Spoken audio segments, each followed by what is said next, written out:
From Los Angeles, I'm Eddie Garcia. He's Doug Stolhand. Thanks for joining us for the Puck Podcast. It's Monday, January the 20th. This is our first period of a three-period podcast. First period, which some of you are watching on YouTube, recaps the past week in the NHL on and off the ice.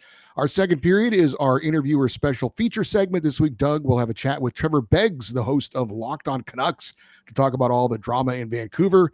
And our third period is our fan feedback segment where we read listener emails and have our off-ice report, talk about what's going on in our lives. And that will include details on Doug's Chickens. You can find all three periods on Apple Podcasts, Spotify, and wherever you get your podcasts. If you like what you are seeing on YouTube, please subscribe. It takes a second. It makes a huge difference for us as we're trying to get to 1,000 subscribers. At last check, we're at 851. If you subscribe, you get notified when our latest shows are out, including this show, the Puck Podcast Hockey Minute, a quick recap and preview of the day in the NHL, and our Puck Podcast reaction videos. I posted a new one of those on Sunday regarding an interesting week for Connor McDavid, and you should check that out. You should. It was very good. But we will discuss Eddie's take on Connor McDavid here in this show as well. But if you're wondering who we are, Eddie and I have worked in sports media for over 30 years combined at Fox Sports TV, Fox Sports Radio, and NFL networks. But our passion is hockey, and this is our 19th season covering the NHL. We've been putting out the Puck Podcast every week but one since July of 2006, a streak of over 965 weeks. And over the next three periods, as he said, we're going to tell you how every NHL team did the last 7 days. We recap all the trades, signings, suspensions, and milestones. And as always, we cover all 32 teams equally. There were no big NHL headlines to lead off the show this week, but we have a lot of news and notes to tell you about as we recap every game over the past 7 days. Some games will be a quick score and a note. Others will get more in-depth analysis. And for that, I turn it over to my good friend, my co-host, and a man who once, during a date at the movies, refused to go to the concession stand to get his date some snacks. Eddie Garcia. True story. Let's start with 1 week ago on Monday. And by the way, that date didn't work out. I was thrilled about that. 1 week ago on Monday, we had just 3 games on the schedule. An interesting schedule of games in the NHL this week. Very little, a whole bunch, very little, a whole bunch, very little. Anyway, Monday was very little, just 3 games. But we start with the Oilers edging the Kings 1-0. Connor McDavid celebrated his 28th birthday with the lone goal of the game, his 17th on the season. Edmonton goalie Stuart Skinner had 30 saves in net for the shutout win, and LA netminder Darcy Kemper, the tough luck loser, allowing just the 1 goal on 30 shots. The Oilers had won 7 of 8 overall, 11 of 12 at home at that point, and moved past the Kings into second place in the Pacific Division. For McDavid, only Wayne Gretzky and Mario Lemieux had more points in their careers at the age of 28 than he did. McDavid had 1,040 at that point. Lemieux 1,174, and Gretzky 1,773. It started what would be an eventful week for Connor McDavid, which we'll get more into as we go along. I mean, that was the game of the week or the game of the night that we previewed last week on the show when we give our games to watch in the end of the third period for the coming week. And it lived up to its billing. But the concern I would have if I was you wearing that Kings hat and Kings sweater and all that Kings paraphernalia you have in that room there as a Kings fan, the concern I would have is that the Kings played their game and still got beat by the Oilers, that the Oilers can beat the Kings in a low-scoring game like that. We know the Oilers have the high-scoring offense and the run and gun, and I don't expect the Kings to be able to outscore them 5-4, 6-5 kind of thing. But in a 1-0 game, if it is another playoff matchup between these two teams for a 4th straight year, this will give Edmonton confidence that they can play a low-scoring game and still beat the Kings kind of at their own game. But that said, the Kings also know they can keep the Oilers' stars fairly at bay, and yet playing as well as they did defensively, playing as well as they did in net, Connor McDavid still finds a way to get a goal and get the win. Yeah, I don't think the Oilers are necessarily worried about the Kings much. I think that they've played each other twice. They've both been 1-goal games. Kings won in overtime at home. Oilers eke out that 1-0 win. They were playoff-like games. So, look, I think the Kings are better than they were a year ago. I think they're better defensively. I think they're better in net. The Oilers, I don't think, are as deep, but the difference in this game could also be the difference in a series. And that was Leon Draisaitl made a great play, and Connor McDavid cleaned up the garbage and scored a goal. The Kings don't have anybody like that. And you could say, well, not many teams do, and that's true. But when it's all said and done, Those two guys can make a play or two or three that can decide a series. And that's basically the bottom on line. every shift, they are a threat. And God forbid you get shorthanded against them. You have to see them go out there with the power, with the man advantage. Yeah, they're dangerous. And you know that well from the last 3 years. And it was just another reminder that you can play them well. You can shut them down. They still find a way to get one goal. And in this case, it was enough. A great game defensively. But and for them to lose in regulation, as you mentioned, affects the standings, but still more to come between these two teams this season. Flames beat the Blackhawks 5-2. Jacob Peltier, who came into the game with 1 goal on the season and 5 in his career, had a 2-goal game. Not surprisingly, his first career 2-goal game. And that was part of a 3-goal opening period for Calgary. In the loss, Connor McDavid scored his 12th of the season for Chicago and was career goal number 100 for the young star player. And you know the deal, Eddie, when you make your rookie debut, you get to the solo lap in pregame warmups. You go out there and you do the lap, and then you skate in your first game. And here we have Rory Kearns doing his first game ever for the Calgary Flames, his NHL debut. And by the time he gets back to the locker room for the first intermission, he has 2 assists, 2 points. It's literally historical in the second greatest debut, first period in NHL history for assists, I should say. And the only one that did it better was Roland Eriksson, who Eddie remembers well from the Minnesota North Stars back in 1976. I was a very young boy, but Eddie was watching with great glee back in Porterville. As you see, not a lot of recent names on there, a lot of names from the past. The only name that jumps out at you, Shane Doan, Eric Belanger, Larry, recognizable names, but it's been a long time since somebody has had that good of a start to their NHL career. So congratulations to Rory Kearns on that, a 6th-round pick out of the 2020. And switching over to the losing team, you mentioned it, Connor McDavid getting his 100th career point, the 24th teenager in NHL history to get 100 points, a feat 5 other active players have accomplished. Sidney Crosby did it, Patrick Laine, who we will talk about in a minute, Jeff Skinner, Steven Stamkos, and Nathan MacKinnon all had 100 points as teenagers as well. But he was one of the fastest in NHL history since the expansion era, since they got past the original 6 in 1967. To get to 100 points, he did it in 112 games. And you look at the list, if you're on YouTube, obviously the bingo free space, Wayne Gretzky is the fastest ever in 61 games. Mario Lemieux right behind him, Dale Hawerchuk, Sidney Crosby, Ron Francis, Steve Yzerman, Jimmy Carson, all elite names. Sylvain Turgeon, Phil Housley, Brian Bellows, all great names. But Connor McDavid right there. And in an era where it's harder to score, much harder to score than it was in the 70s, 80s, that is a very impressive feat. I know the Blackhawks have been terrible. I know they have been a very bad team since Connor McDavid joined them, but he is delivering as promised. He is as good as advertised. And if he gets some more talent around him and some more supporting cast, he's going to absolutely take off and thrive. But that's an impressive task. 100 points in 112 games for Connor McDavid to start his career. And one other game from last Monday, the Flyers knocked off the Panthers 4-3, rallying down 2-0 in the opening period. Noah Cates scored twice, goals 8 and 9, including a gorgeous goal with a lot of speed right down the middle of the ice for the game winner in the 3rd period. That was the Flyers' NHL leading 8th win of the season when trailing going into the 3rd period. In the loss for Florida, Sam Reinhart had 2 goals, numbers 26 and 27. Including a shorthanded goal, Eddie, which was his league-leading 5th shorthanded goal of the season, becoming the first player to score 5 or more shorthanded goals in consecutive seasons since Mike Richards back in 2007 through 2009.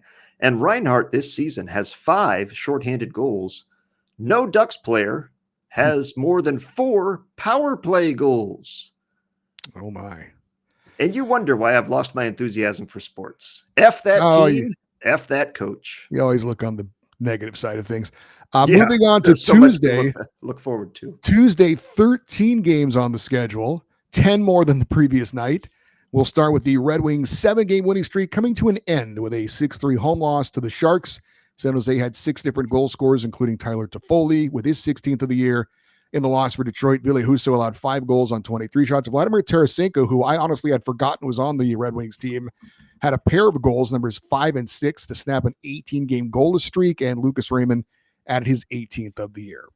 Ville Husso getting a little revenge on his former team. Vladimir Tarasenko has been on a bit of a heater since the coaching change. A lot of players have, obviously, with that winning streak. So he's been playing better than he was. He was a forgotten man for the first 2 months of this season, but he's been better in recent games. And of all teams to lose your streak to, the San Jose Sharks, and of all ways to lose it, giving up 6 goals to San Jose, no less. So Detroit, a new streak starts tomorrow. It's still an impressive run since the coaching change for the Red Wings. And we'll see if this is a harbinger of things to come or just a blip on the radar. Stars knocked off the Atlantic Division leading Maple Leafs in Toronto 4-1. For Dallas, Logan Stankoven had 2 greasy goals, numbers 5 and 6, and Matt Duchene added his 17th of the season, an in-between-the-legs goal, as the Stars snapped a 7-game losing skid against Toronto. In the loss for the Leafs, Austin Matthews had the lone goal, his 15th of the season.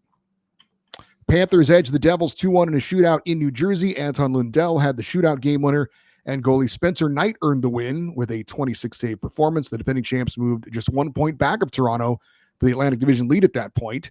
In the loss for New Jersey, Captain Nico Hischier had his 20th goal of the season. Jets rough up the Canucks, jumping out to a 6-0 lead before finishing with a 6-1 win. Winnipeg's Kyle Connor had a natural hat trick in the first period. Goals 24, 25, and 26. He did it in the first 6 minutes and 38 seconds. Mark Scheifele added his 26th of the season, while goalie Connor Hellebuck made 23 saves for his NHL-leading 27th win of the season. The Jets have scored 6 or more goals 10 times this season, tied with Washington for the most in the NHL. Speaking of the Capitals, they were tied with Washington with 63 points atop the NHL standings. For Vancouver, goalie Kevin Lankinen allowed 6 goals on 33 shots. That is the second fastest hat trick in Jets Thrashers history, 13 minutes and 37 seconds. That is on pants trick alert when you still got over 45 minutes of hockey left to play. But who do you think in Jets Thrashers history had the fastest hat trick, Eddie? Well, my guess would be Ilya Kovalchuk, but it's probably not true. That is not true. It is Sean Monahan who did it in 11 minutes and 24 seconds just a year ago, February 19th of last year. How quickly we forget. Indeed. Speaking of the Capitals, the Metropolitan Division leaders blanked the Ducks 3-0 behind 19 saves from goalie Logan Thompson, who won his 7th start in a row. It was Thompson's first shutout as a Capital. No goals for Washington star Alexander Ovechkin, who remained 22 away from breaking Wayne Gretzky's all-time record with 38 games left at that point in the season. Bruins beat the Lightning 6-2 to pull even with Tampa Bay for the 3rd spot in the Atlantic Division at the time. Boston jumped out to a 4-0 lead with David Pastrnak scoring his 20th of the year, 9th straight 20-goal season for him. Brad Marchand added his 16th, and Parker Witherspoon scored his first NHL goal. Jeremy Swayman, 43 saves in net in the win. There was a hit in this game that I do not know why it didn't draw a penalty or discipline from the league. Defenseman Darren Radish for Tampa Bay hit Boston forward Cole Koepke, shoulder to the head. There was a similar hit that did draw a suspension from the league that we will talk about a little bit later. You thought this one should have been punished? Well, I'll put it this way. If the other one was going to be punished, then this one should have been punished. I can go with that line of thinking, and we will talk about it more when we get to the other one that did get punished. But I did not personally have a problem with this hit, which may tip my hand on what I thought of the other one. But Jeremy Swayman, you mentioned it, 43 saves. That's matching his career high. He also had 41 saves back on Sunday, the last game we recapped last week. So he has 84 saves in his last 2 games. And he's been a very busy man. But that was a big win against the Lightning for Boston. Blue Jackets, who at the time were holding on to the final wildcard spot in the East, beat the Flyers 3-2 in a shootout for their 5th win in a row. Columbus defenseman Zach Werenski had both goals in regulation, including a breakaway goal, while Kent Johnson and Kirill Marchenko scored in the shootout. For Werenski, he moved into a tie with Colorado's Cale Makar for the points lead amongst defensemen with 50.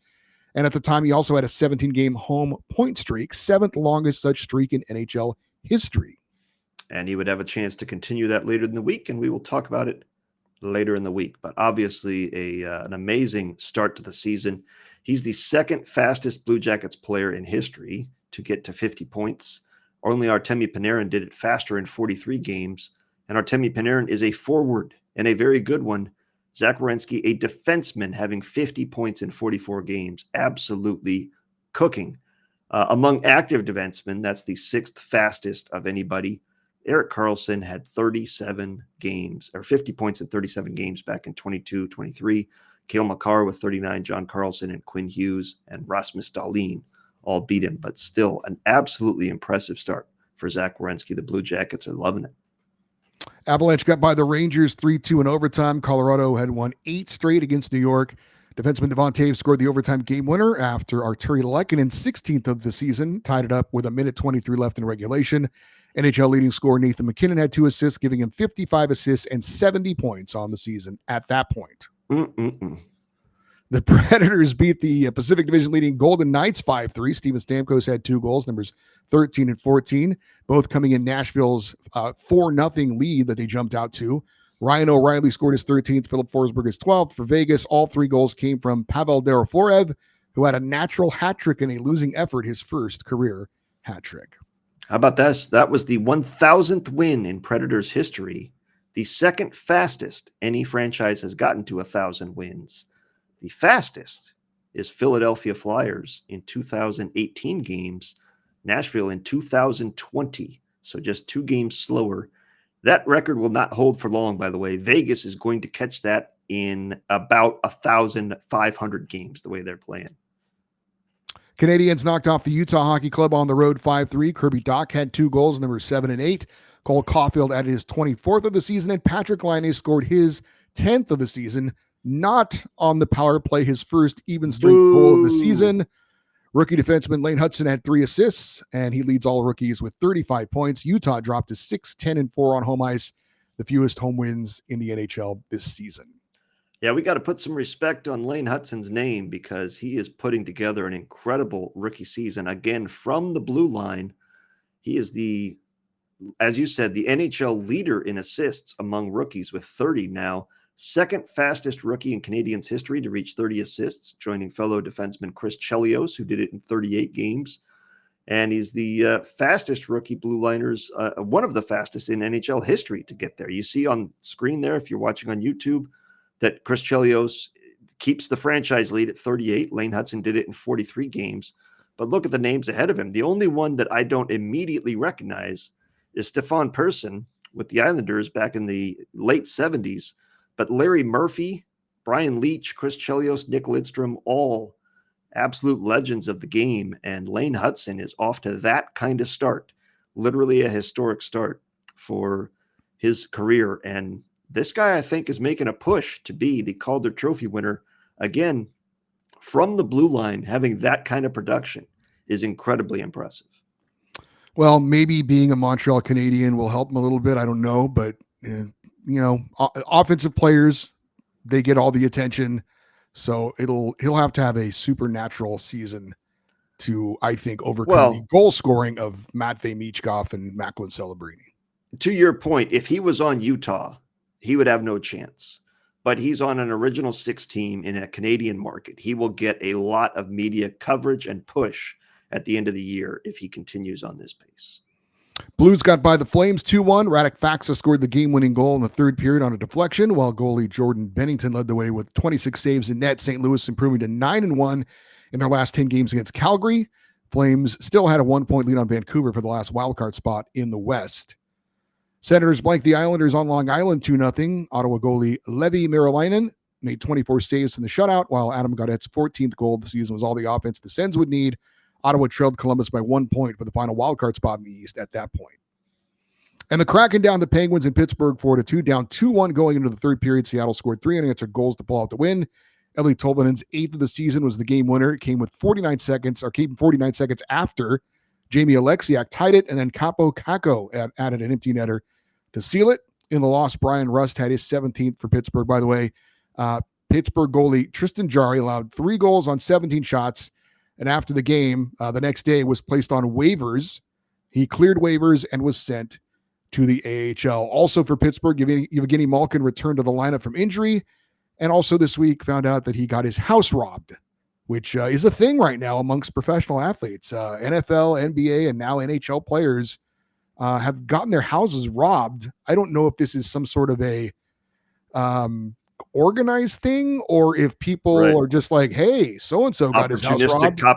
copycat Right. crimes. Maybe Yeah. we should do that with this guy in our city. I don't know, but It feels organized, doesn't it? it does. Yeah, it does. I mean, you're getting sports memorabilia and Stanley Cup rings because it's not depth guys; it's star players that they know are going to have championship rings or a lot of memorabilia in their house. And how about this story similar to that, just as a tangent that you reminded me of? You know who Pam Shriver is, Eddie, former tennis star. Oh, is this about her house got broken into during the fires or something like that? No, no, Oh, she had to evacuate. She lived in okay. the Palisades. She had to evacuate. Unfortunately, she lost her home, but she was able to evacuate and get all of her memorabilia, her trophies, and stuff like that into her car, which was then stolen. Oh, jeez.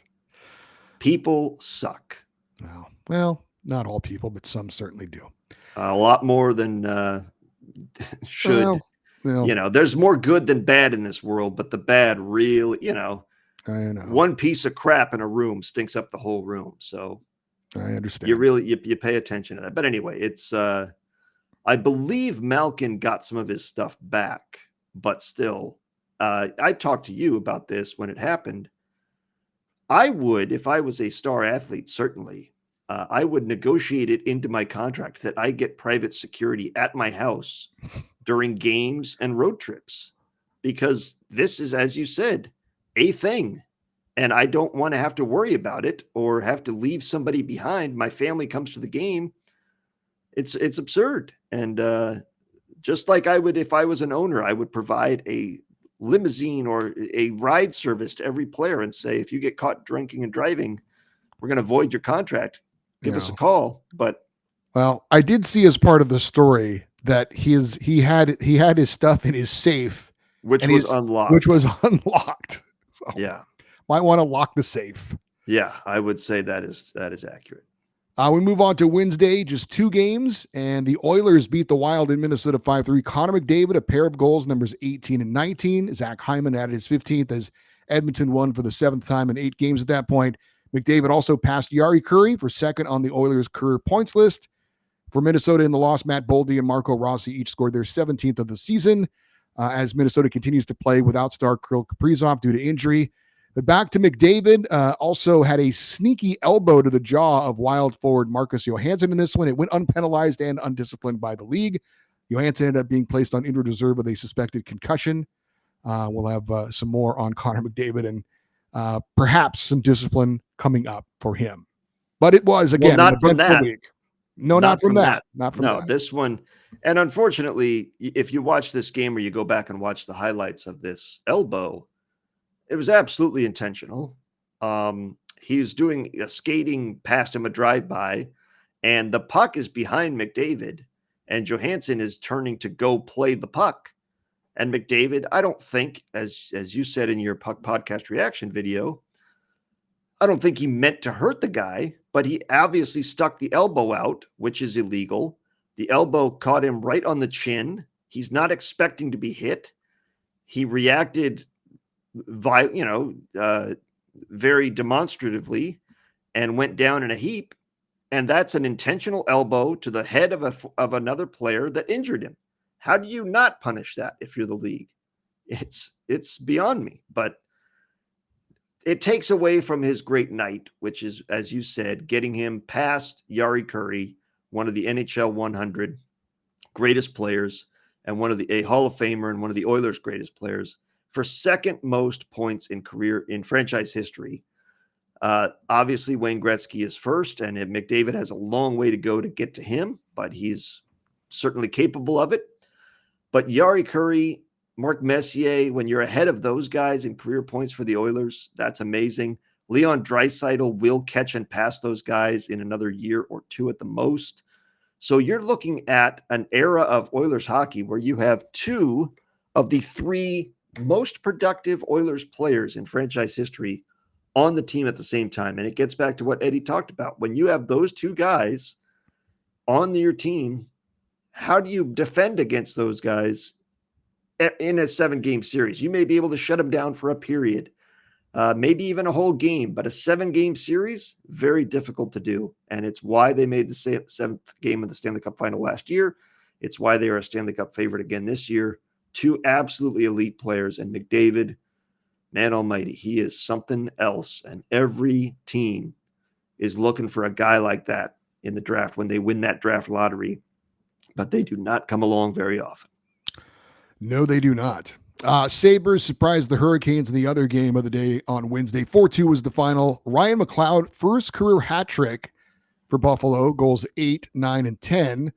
But as you pointed out to me, the Sabres had no shots on goal in the third period, but they did score a goal when Ryan McLeod was going to put the puck in an empty net, and Brett Burns of the Hurricanes slashed the stick out of his hand, and they awarded him the goal. So that's how he got this hat trick.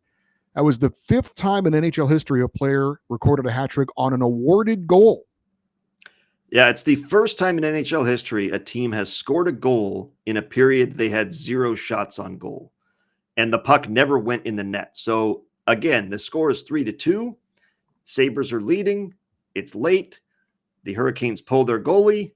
The puck is shot at the net, but hits the post. So it's not an official shot on net because it didn't actually go on net. It hit the post and was sitting there waiting to be tapped in.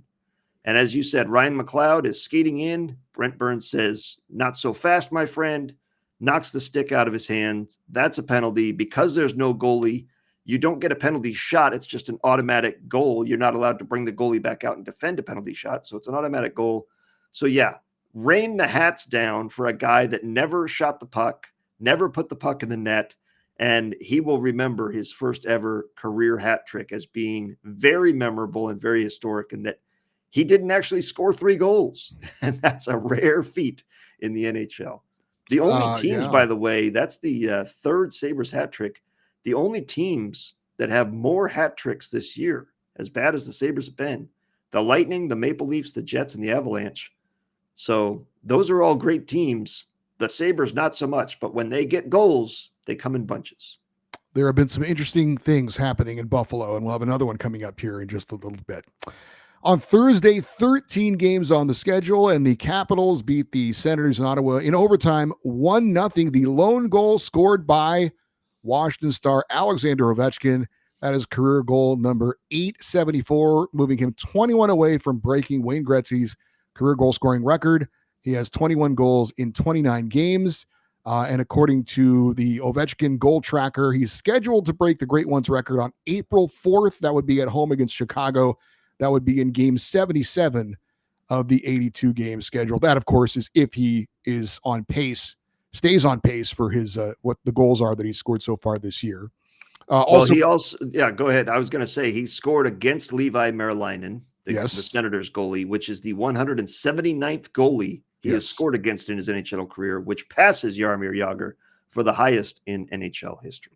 That is right. Levi Merilainen, tough luck loser in this one, allowing just the 1 goal in overtime. He does get credit for a shutout, I believe, or no, it's only if a shootout you have zeros, which we did have later on in the week. But still a pretty good performance by him. 26 saves in the loss. Senators remained 1 point back of Boston for the last wildcard spot at that point. But again, Ovechkin gets his goal and moves a little closer to the Great One. 30 wins for the Capitals in 45 games. Nobody saw this coming from Washington this year. This is absolutely amazing. And of course, Ovechkin leading the league in NHL history with 27 now overtime goals. Oilers were down 3-0 in the first period in Colorado before storming back with 4 unanswered goals for a 4-3 win. Connor McDavid gets his 20th of the season, while defenseman Evan Bouchard scored the lone goal in the third period. That was your game winner. Edmonton had won 8 of 9 at that point and moved into a tie with Vegas atop the Pacific Division standings. In the loss for Colorado, star Nathan MacKinnon had 2 goals, numbers 16 and 17. One of them, he completely abused Evan Bouchard for his NHL leading 72nd point of the season, although Bouchard did get a little bit of revenge with the game winner. But back to McDavid. Now he has 20 goals in 9 straight seasons. Only 2 other Oilers have done that, and one of them is not who you might think. It's Yari Curry and Mark Messier. They have both had 10 20-goal seasons. Gretzky only had 9 because he played 9 seasons in Edmonton. That's the trick question part of it is he only played 9, so he couldn't have had 10. But if he did, he would have had 10. But yeah, that's that McDavid or McKinnon goal you were talking about. He had and we've heard this from announcers and players. I forget who it was, but a defenseman was mic'd up, and there was a breakaway. McDavid had a head of steam, and he's like, "Uh-oh." Yeah, it was And Alex Pietrangelo. I yeah, remember and that. when Yep. he's cooking, you can't stop him because 1, he's that fast, 2, he's that big, and 3, he's that skilled.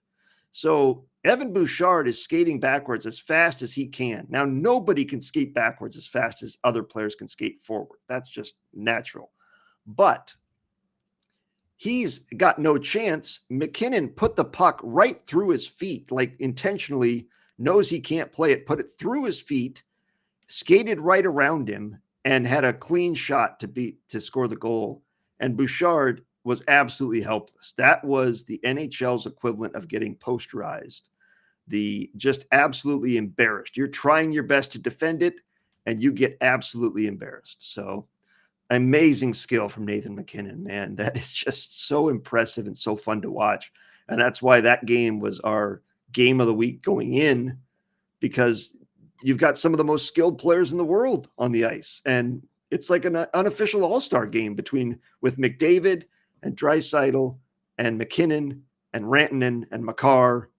I mean, that's unbelievable. That right there is 5 guys that are all worth the price of admission on their own. Maple Leafs edged the Devils 4-3 in overtime. William Nylander had 2 goals for Toronto, numbers 25 and 26, including the overtime game winner. Austin Matthews also a pair of goals, numbers 16 and 17 for him. The only lead the Leafs had was when they won the game in overtime. In the loss for New Jersey, Nico Hischier, 2 goals, numbers 21 and 22. Jack Hughes added his 18th. Devils head coach Sheldon Keefe, in his first game back in Toronto, suffers the loss. New Jersey had just 1 regulation win in its last 9 games at that point, and before the game, the Leafs did place John Tavares on injured reserve with a lower body injury. He is considered week to week. We get the sense out here from a distance that Mitch Marner is underappreciated in Toronto. Wouldn't you say? They love themselves some Austin Matthews. William Nylander would probably be second, and then Mitch Marner is the third. He's the Ringo of their 3. Yes, I would also say he's somewhat deservedly the whipping boy for his underwhelming performances in the postseason. Fair enough. But he just set a franchise record for fastest to 700 points in this game. He got his 700th point, and he did it in 622 games. Now, again, this is an original 6 franchise with some historically good players that have played over the years. Darryl Sittler had the previous record. He beat that record by 44 games. This guy is a historically productive player. And I believe he's an unrestricted free agent after this season. He is. He is probably not going to stay in Toronto. And some team is going to get an absolute star to come to their town. And I think you get the spotlight and the microscope of Toronto off this guy and let him just be him. I think he's going to be even better for another team than we've seen him with Toronto. Well, we'll see. I think maybe he's also, I don't know if milking it is the right word, but kind of saying, all right, it's time for me to get paid. It's time for me to be appreciated by all of you people in Toronto. So I'm going to kind of string this along a little bit. And maybe if I do resign, I'm going to make you sweat it out a little bit and see how much you actually appreciate me or not. We'll see. We'll see what you think he'll resign. I do. I think he'll resign. You think he gets the John Tavares money? Because John Tavares also comes off the books this year. Yes, I think he does. Yes. But the cap would have to go up quite a bit because they got quite a few players to pay. Matthew Nyes is also a restricted free agent. He's making less than $1 million this year. That guy's going to want to get paid so that he can actually own a home in the Toronto area. And I think it's possible, of course, that he gets, but they're going to have to do some cap maneuvering if they want to pay him. Because right now, Austin Matthews is making $13.2 million. And Marner, as you said, just from the sake of timing, he's the third of the 3 to come to free agency. And he has unrestricted free agency looming over them, not restricted free agency. So he's looking at it like, this is my time to get paid. And I don't care that they took less. I want what I'm worth. It'll be interesting because if he does feel slighted by the Toronto market, I can see him saying, I'll go get my $14 million a year elsewhere. And I don't think they can match that price if they wanted to. So it's an interesting thing, which also sets up the asset management. Do they somehow try and trade him after the season to get something for him and let him go to another team where he can sign an 8-year deal because he's then re-signing technically with the team? It'll be interesting. Blue Jackets beat the Sharks 4-1 to extend their winning streak to 6 in a row. Kent Johnson scored his 12th, Adam Fantilli his 11th, and goalie Elvis Merzlikins made 18 saves in net. In the loss for San Jose, Tyler Toffoli gets his 17th, and veteran defenseman Mark-Edouard Vlasic played in his 1,300th NHL game, trailing only Patrick Marleau in Sharks history for most games played. Blue Jackets defenseman Zach Werenski did have a point. He extends his home point streak to 18 games, sixth longest in NHL history for a defenseman. And Columbus improved to 16-5-3 at home and moved in front of Boston and into the number 1 wildcard spot in the East.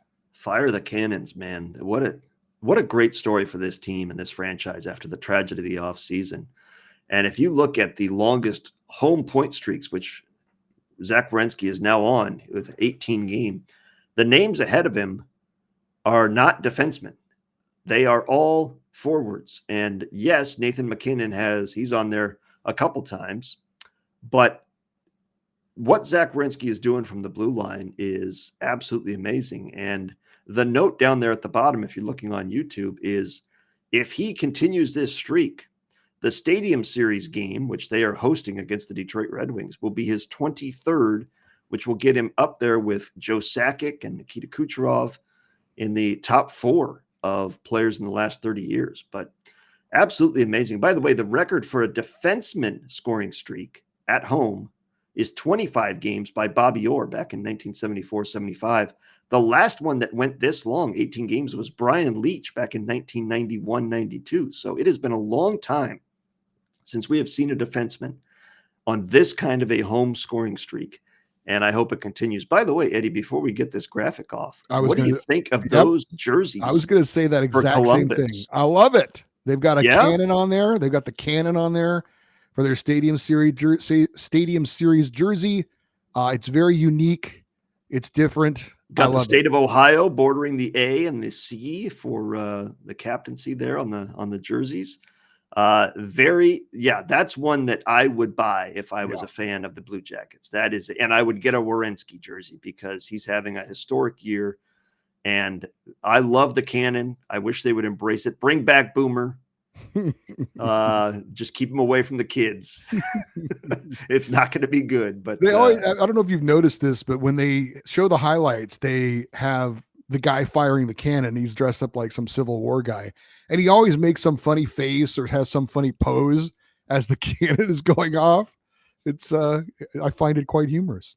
Well, he's probably drunk on moonshine. If he's authentic to a Civil War era guy. Possible. The Red Wings down the Panthers in Florida 5-2. Detroit captain Dylan Larkin had 2 goals, numbers 19 and 20. Goalie Cam Talbot, 41 saves in net against the defending champs. Wings had won 8 of 9 at that point. Florida goalie Sergei Bobrovsky got pulled after allowing 4 goals on 15 shots. Panthers dropped 3 points back at Toronto for the top spot in the Atlantic Division. And by the way, you mentioned it. How attractive and how fun does that Stadium Series game now seem or feel between these two teams that are coming on, at least of late? Now, hopefully they can keep it up because they have to do it for another month or plus because the game's on March 1st. But Red Wings, Blue Jackets right now, that looks like a really fun game.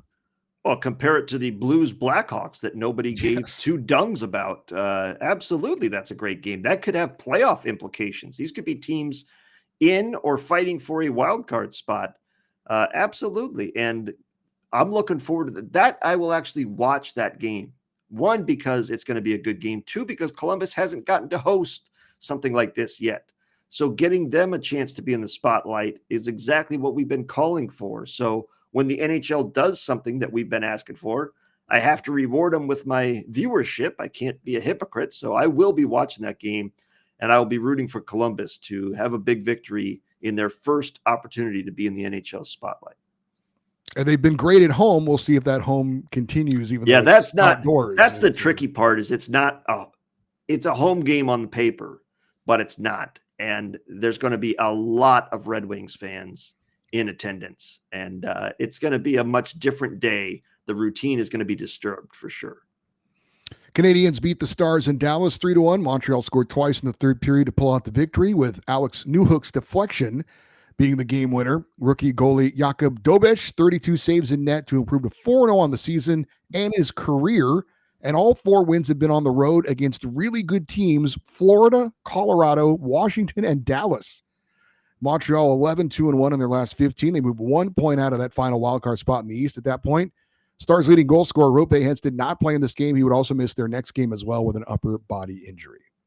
If the Canadiens make the playoffs this year, and that's a big if, I would start Dobeš in every road game. This guy's a heater. And the pisser is, if you're a Canadiens fan, you're loving this kid. You've never seen him on home ice. Well, stay tuned for that. Well, you know what? At this point, you're like, yes, this guy. Let's get a home start so we can applaud him. For sure. Blues down the Flames 4-1. Braden Shen 2 goals, numbers 9 and 10 on the season. Jordan Kyrou is 20th for St. Louis, and goalie Joel Hofer had 28 saves in net as St. Louis swept the home-and-home series from Calgary. Flames have just 1 win in their last 11 games against the Blues. St. Louis moved 1 point back of Calgary at that point for the final wildcard spot in the West. Kings roll over the Canucks 5-1. LA jumped out to a 3-0 lead in the first 10 minutes of the game. Had a pair of goals from rookie Alex Turcotte, his numbers 6 and 7 for him. Adrian Kempe added his 21st, and goalie Darcy Kemper made 20 saves in net. Vancouver had lost 6 of 7 at that point, but still were 1 point behind Calgary for the final wildcard spot in the West. JT Miller looked like he was about done playing for the Canucks in this game. Head coach Rick Tocchet had some critical comments afterwards, and it seemed that JT Miller was about to be traded. Stay tuned for that. And I would say, we had some audio come out of the locker room for the Canucks after the game, and they had a speaker talk to the team, and he said, losing is a disease as contagious as syphilis. This team is awful right now, and we're going to get into it in the second period with our guest talking all about the Canucks. But as you said, the amazing thing, for as bad as they are, they're still right in the playoff race. And if they can get anything going, they're in a very good spot to make the playoffs and get a fresh start to the season.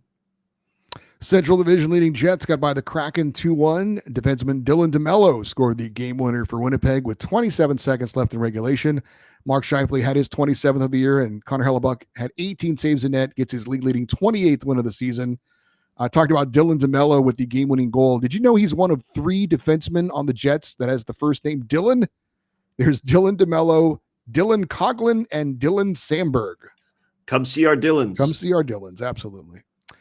The Rangers knocked off the Utah Hockey Club on the road 5-3 with 3 unanswered third-period goals. Artemi Panarin had 2, 18 and 19. Chris Kreider's 14th was the game winner.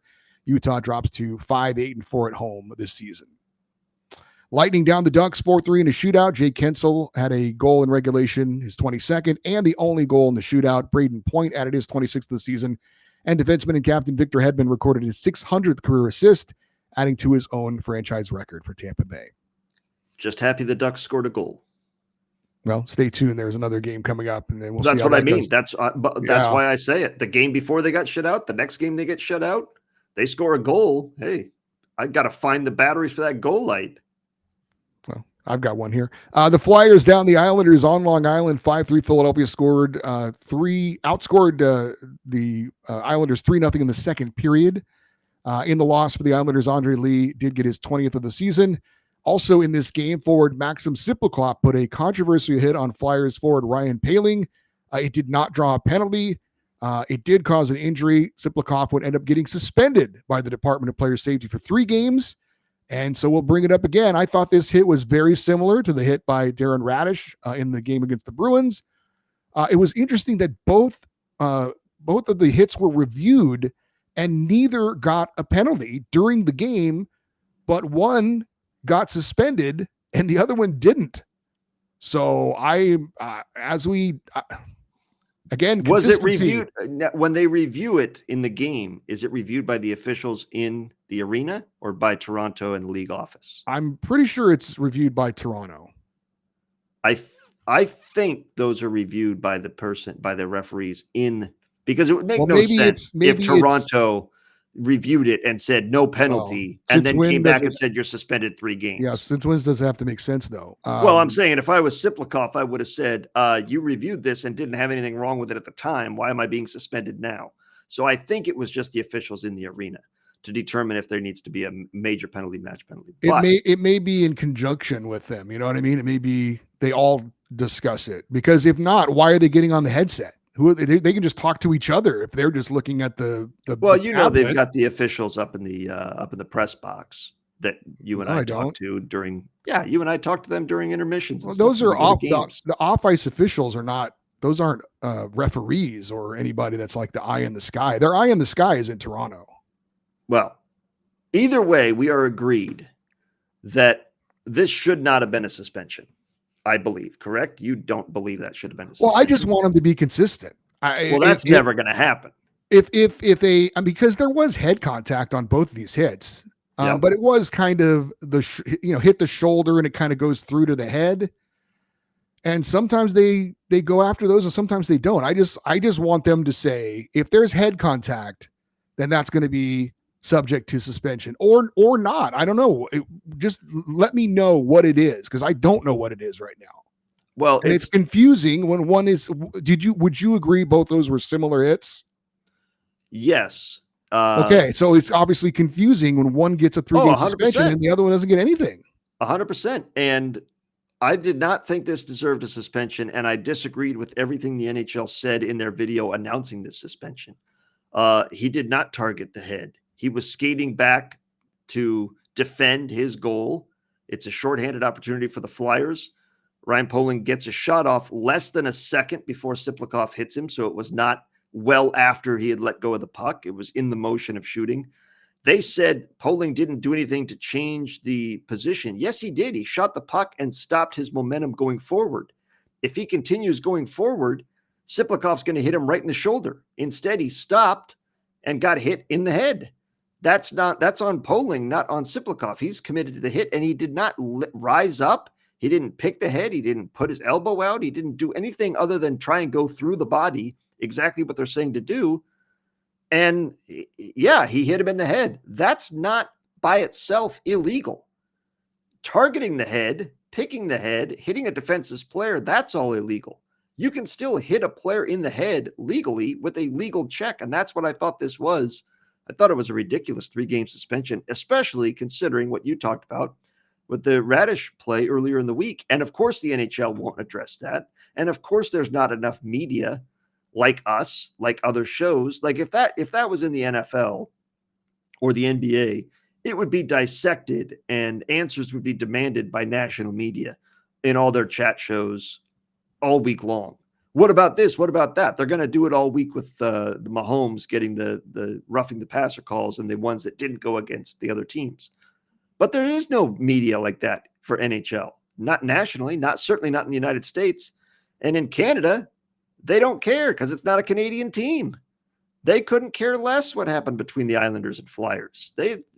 He could have taken out a gun and they wouldn't have done anything. They'd go into what's wrong with the Jets penalty kill or something. So I thought this was a very bad suspension. I would have appealed it if I was Siplikov. It wouldn't have done any good, but I would have taken it to the highest court in the land, which is just Gary Bettman, who's just going to nod and say, I agree with the goon, the inconsistent goon in the clown makeup over there, George Peros. So I thought it was a bad, and I don't care. I don't care one bit either way. I just know what a good hockey check looks like, and that was it.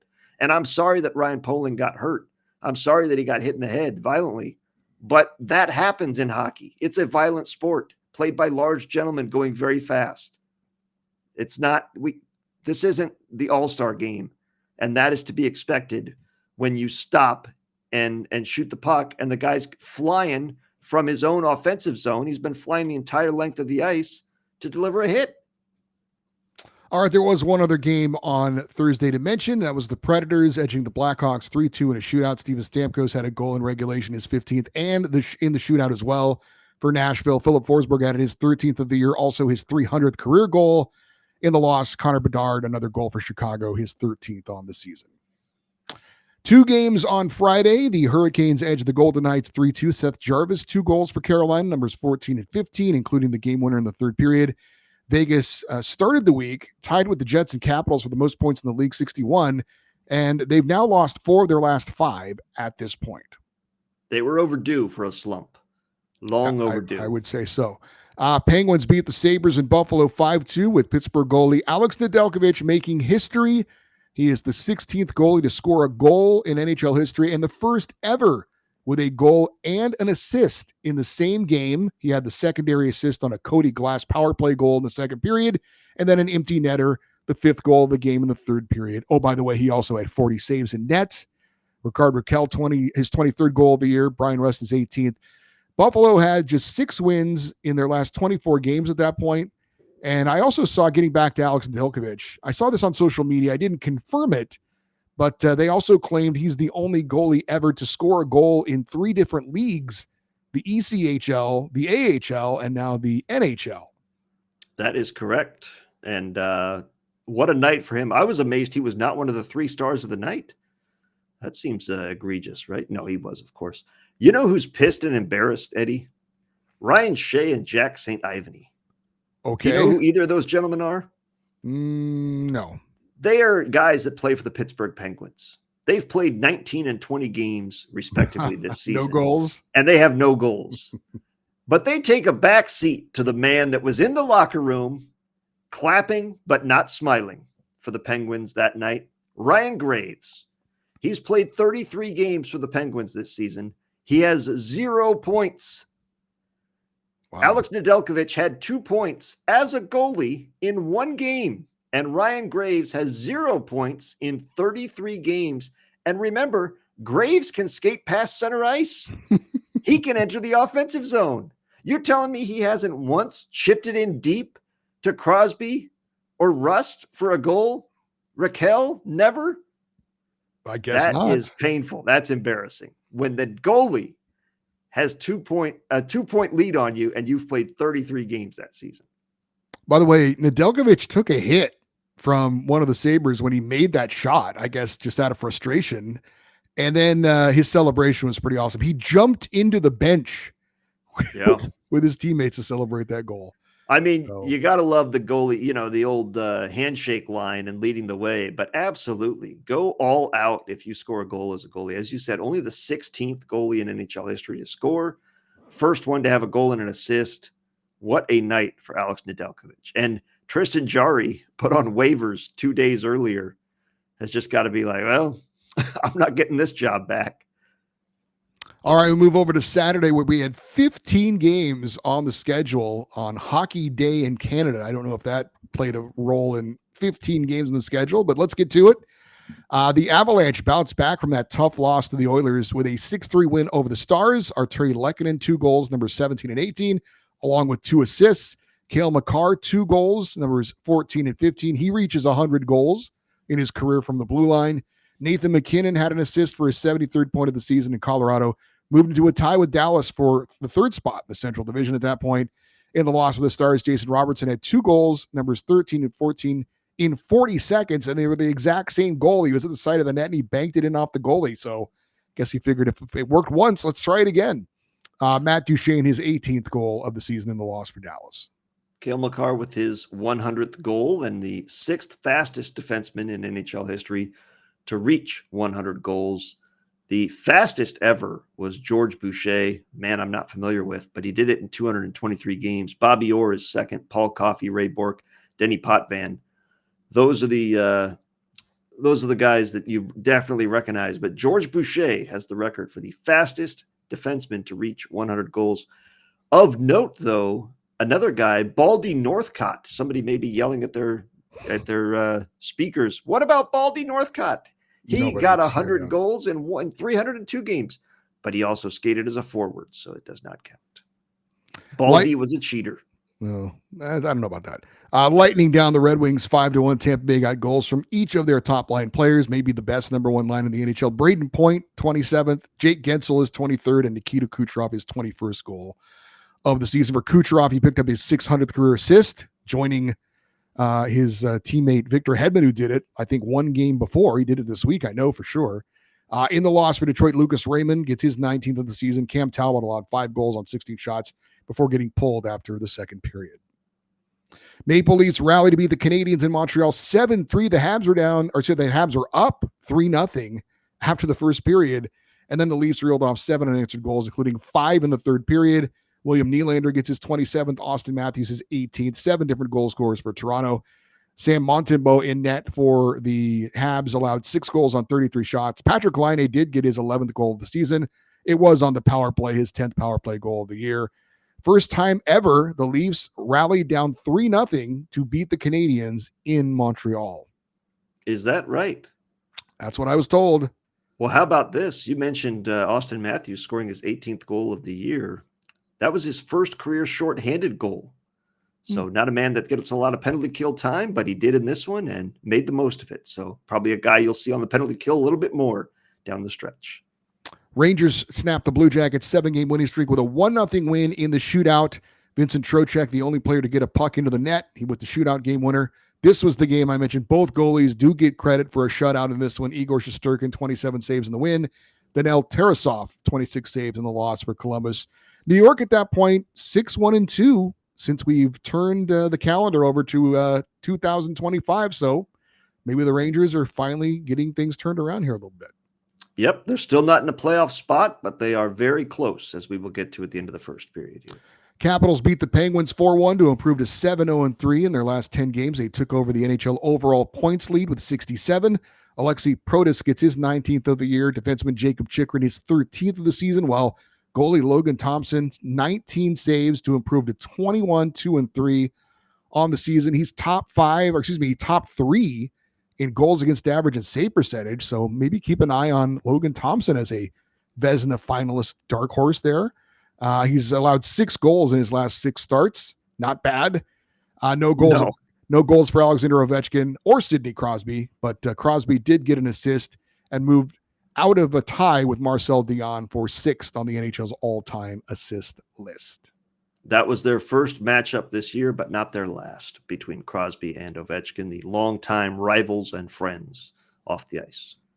Flames knocked off the Jets 3-1 in Winnipeg. Rookie goalie Dustin Wolf, 38 saves in net, and Andrei Kuzmenko's second goal of the season ended up being the game winner as Calgary remained in that final wildcard spot in the West. Eric Comrie, by the way, was in net for Winnipeg, not Connor Hellebuck. Dustin Wolf, the 38 saves, the 8th rookie goalie in history, for franchise history, to record that many saves in a win. The 3rd, though, in the past 30 years. It's been a long time. The other 2, and this is going to surprise you because one guy you always forget was on the Flames, Jean-Sebastien Giguère back in 1998. The Flames rookie goalie had 39 saves, and David Rittich, 41 saves just a few years ago in 2018. So a big night for Dustin Wolf in that big win. Canucks remain 1 point back of the Flames for the final wildcard spot thanks to a 3-2 win over the Oilers. Vancouver defenseman Quinn Hughes scored a pair of power play goals in the victory. Leon Draisaitl also 2 goals in the loss to lead the NHL with 33. And in the final seconds of this one, Connor McDavid was ejected for a cross-check to the face of the Canucks' Connor Garland. He will have a hearing with the Department of Player Safety, as will Vancouver's Tyler Myers, who also cross-checked a player almost at the exact same time that McDavid did, but that didn't get nearly as much attention for obvious reasons. It was kind of away from the play as well. Elliot Friedman, by the way, is just adding some more drama to this game, reported that JT Miller was going to be a healthy scratch because the Canucks were working on trading him to the Rangers, but then the deal fell through. So Miller did play and had 2 assists. So a lot going on in this Canucks-Oilers game. Yeah, I would say. And by the way, the Canucks jersey is beautiful. I love those old school early to mid 90s black, red, yellow jerseys for the Canucks. Absolute things of beauties. But this is also an example of why I don't bet on sports. The Canucks have been struggling. JT Miller may or may not be traded, is in and out of the lineup. Edmonton's on one of the best teams in the league. And if Vancouver wins, I would not have put my money on that one. But impressive win for Vancouver in obviously trying times. And if you're thinking, wait a minute, JT Miller to the Rangers, wasn't he on the Rangers? Yes, that's one of the reasons I think they're interested. But that would be an interesting trade. I don't know what the return would be. And we will get into that in the second period of what the Canucks should do with JT Miller and what the return for him might be. Thoughts on the Connor McDavid cross-check, and are we going to see him get suspended? And if so, how many? No, he's not going to get suspended. There's no chance. And he should, because, again, as you said in your Puck Podcast reaction video, the problem with not penalizing him for his elbow earlier in the week is that you could still say he's got a clean record. There's no history of transgressions. This folder is empty. Whereas if you had fined him, you would say this is his second violation, second time he's been brought into the office. And no, I don't think he's going to get suspended. I think this one will get a fine so that there is a piece of paper in the folder, but that's it. And it was just, look, it was frustration. It's the end of the game. He's losing. He didn't get a chance. There should have been penalties on Connor Garland, but Connor Garland wisely knew the game's coming to an end. I'll take the penalty and a stoppage and play face-off, because by the time they get possession, the game will probably be over anyway. But you can't, because you're frustrated, is not an excuse to cross-check somebody in the head intentionally, and that's exactly what he did. I mean, he's looking right at him. This is not accidental, and you certainly wouldn't want them doing that to you. So treat others as you would have them treat you, Connor, and be a better loser, for God's sake. I get it. You're frustrated. My thought is, and I watch some of these games and I think, how would I react if I was that player? There's a few times I think I would absolutely take my glove off and knock that ref out cold. And I mean, that's just such an egregiously bad call, and I'd get thrown out of the league. But if I was him in that situation, I would have gotten up and slashed him very hard in the back of the legs. Let him know you're pissed. Get the slashing penalty. Get the frustration out of your system. But don't potentially give him a concussion or seriously injure the guy because you're frustrated in a regular season game. That's not the way to go about it. Continuing on Saturday, we had the Blackhawks beating the suddenly stumbling Golden Knights 5-3. Defenseman Seth Jones scored the game winner, while Tyler Bertuzzi had a pair of goals for Chicago, numbers 15 and 16. In the loss, Tomas Hertl had 2 goals for Vegas, numbers 14 and 15. Vegas has lost 3 in a row and 5 of 6 as we record this show. Well, now, wait a minute here, Ron McLean. You don't get to just ask a question and not answer it. What did you think of Connor McDavid's cross-check, and should he have been suspended, or will he get suspended? Well, I did. I thought I answered it in my video, so I was kind of leaving that for people to go watch. But no, I think he's going to get suspended. I do. I think he's going to get 2-game suspension for that. Well, we will see. And if I had take my 100 credits to the NHL casino, I'd like to put a parlay, please. Edmonton and Vegas straight up to beat the Canucks and Blackhawks. I'll wait here for my winnings. And both teams lose. Yeah. F my life, man. If I'm betting on those, the sports are unpredictable, man. You never know what you're going to see. Senators scored 2 goals in the final 3 minutes and 13 seconds to tie up their game against the Bruins, and then won it in a shootout 6-5. Josh Norris had 2 goals, numbers 16 and 17, tied it up with 12 seconds left in regulation. Tim Stützle had a goal in regulation, his 15th, and the shootout game winner. First third period come from behind win for the Senators this season. For Boston, that was their first shootout game of the season. In the loss, David Pastrnak gets his 21st goal of the year. The Bruins have now dropped out of a playoff spot in the Eastern Conference. Time for a coaching change. Oh, wait. You already did that. Never know. They might do it again. Has a team had 3 head coaches in one season? If this happened, it would be in hockey. I don't know. I don't think it's happened since we've been doing the show, but who knows? Yeah.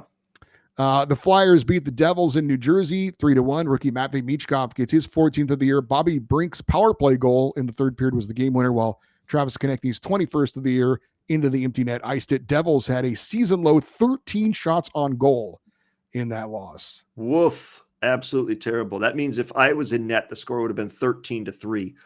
Do you think, and I'm not even going to say do you think, but if I was Bobby Brinks, I would have a Brinks truck as my vehicle.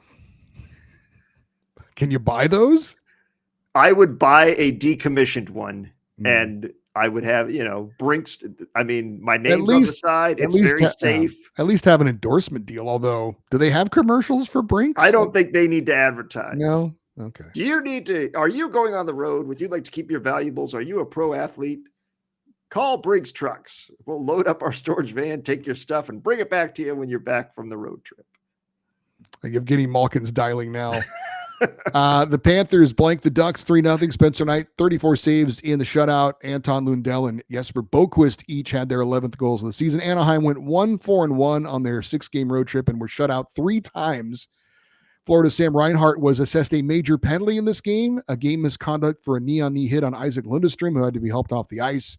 I am not anticipating a suspension for Sam Reinhart because not only is he a star player, but as we've said, the NHL cares about heads. They don't care about knees. So there's that. He should get one. It was an egregious knee. And I'm not just saying that as a Ducks fan, because if you go back a show or two, I said Drew Hellison should have been punished for his knee that he threw out. And Drew Hellison is on the Ducks, if you're not familiar with who he is. But this caused an injury. Isaac Lundestrom was hurt. It was an egregious knee that Reinhart stuck out. It absolutely deserves further punishment than just sitting out the rest of a game you're waxing a bad team in. It's disappointing how the NHL is so inconsistent, does not care. And the NHLPA is, I think, the worst offender of this, because they're the ones that should be holding these players accountable. They're the ones getting hurt, and yet they take the side of the guy that hurt the person rather than the player that got hurt. They defend all players, or they represent all players, but they only defend the guy that did the illegal act. They don't go to bat for Isaac Lundestrom in this case. They go to bat for Sam Reinhart, saying, no, you can't take money out of his wallet. And that's what it all comes down to, is money. And it's very disappointing.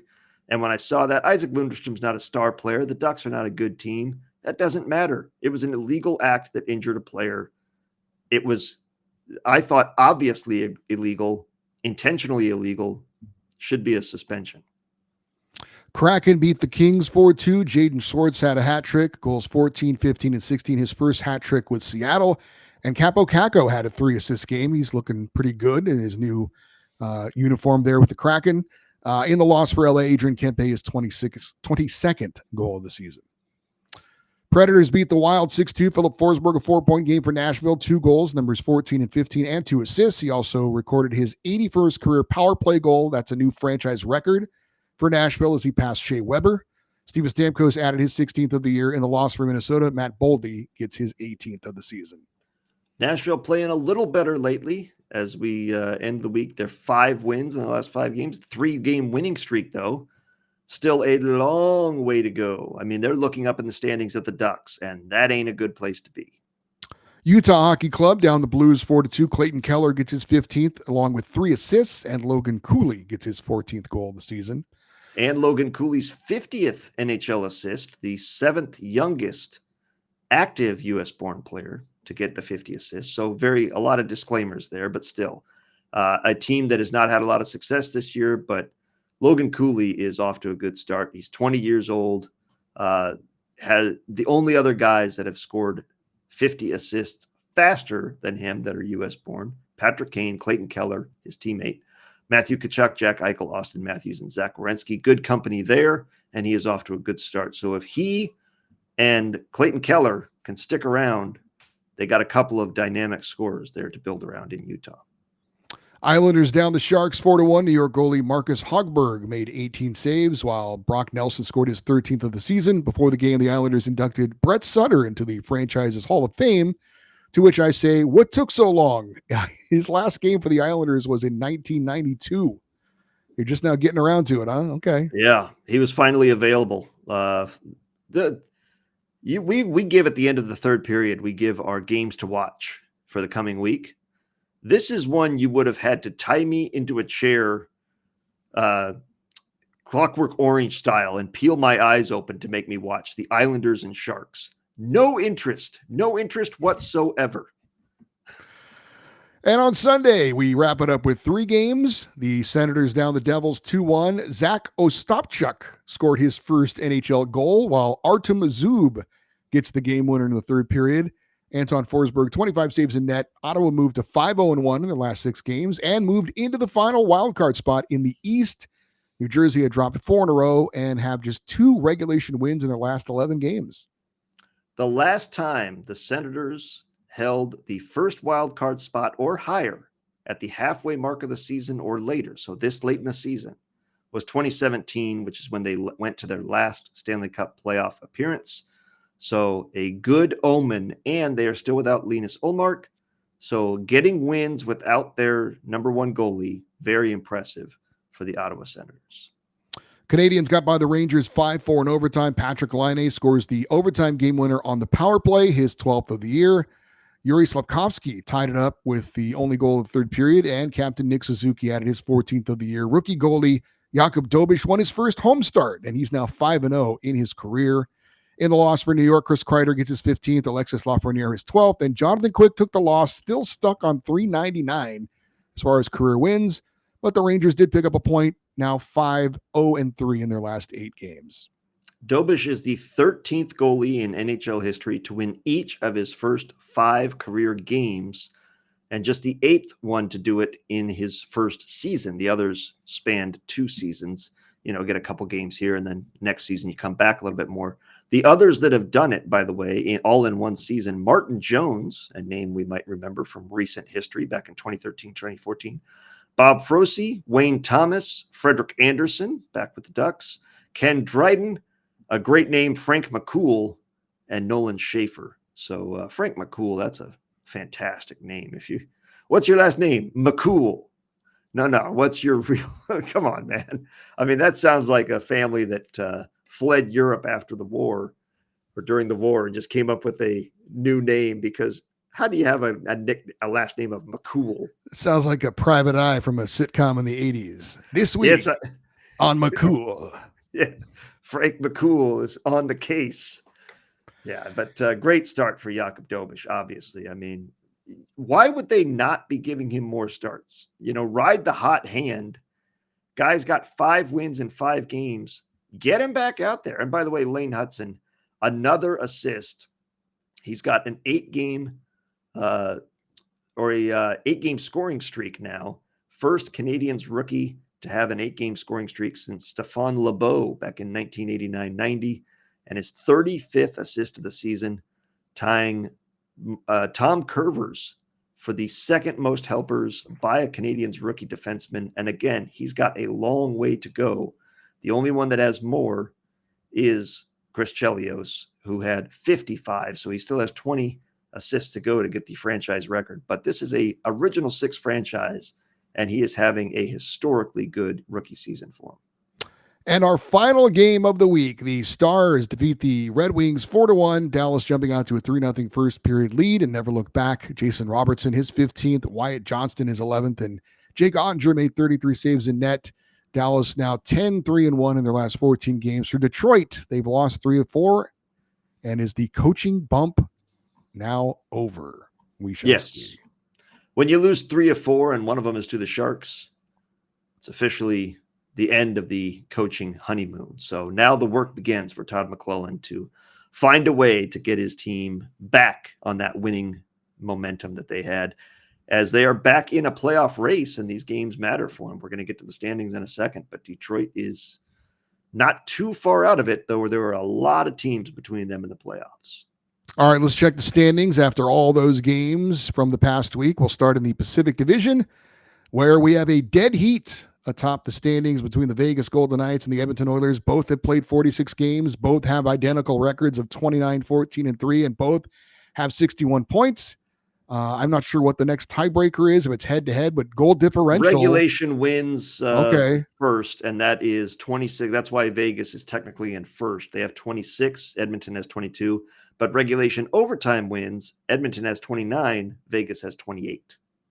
Kings are in third place, 55 points. Calgary in fourth with 51. Then you've got Vancouver with 50, followed by Seattle, Anaheim, and San Jose, rounding out the Pacific Division. I don't know how it happened. I know they had 1 game suspended, postponed, I guess. But the Kings have played the fewest games in the NHL this season. which is both good and bad. Good, they have games in hand. Bad, they have the most condensed schedule remaining. They have there's some teams that have played 48 games, or 49, I should say. Kings have only played 43, so a lot of games left to play for the LA Kings. Well, at least they'll have the Four Nations break there, and they only have one player that's competing in that event as it stands right now, anyway. So they'll have a little bit of a break coming up for sure. Central Division, Winnipeg on top, where they've been most of the year. Record of 31-13-3 for 65 points. That is 6 points clear of second place Dallas, as Minnesota has dropped now down into third place. Dallas with 59 points, Minnesota with 58. Colorado right in the mix as well with 57. Then you've got St. Louis, Utah, Nashville, and Chicago. How about this? If the Kings were in the Central, they would be in fifth place. That is how stacked the Central Division is. Let's check out the wild card race in the West. Right now, your two wild card teams. You got one from each division. Colorado, 57 points would be your number one wild card team, and what a reward for a division winner. Yeah. Calgary, your second wild card team, but again, only 1 point up on Vancouver at this point. When it's all said and done, I have to believe Colorado will be one of the top three in the Central. Minnesota will drop down to a wild card spot. So, which is kind of where we envisioned them at the beginning of the year. Right. So. I don't think Colorado or any division champ is going to have to face the Colorado Avalanche. But as you said, if they did, what an absolute sour cake that would be to celebrate your division championship, to have to play that team in the first round of the playoffs. All right, let's move over to the Eastern Conference. We'll start in the Metropolitan Division. Your top team is the Washington Capitals with 67 points, a record of 31-10-5. They have a 9-point lead now on second place New Jersey, who has 58 points. Carolina right behind them with 57. Columbus with 51. And then you've got the Rangers, Flyers, Penguins, and Islanders. Absolutely amazing what Washington has been able to do this year. And their offense is carrying the way. They have these, I'm going to give you a little trivia, Eddie. Which team has scored the most goals in the NHL this season? Is it Winnipeg? It is. That is amazing. Well done. Winnipeg with 165 goals. Capitals right behind them with 164.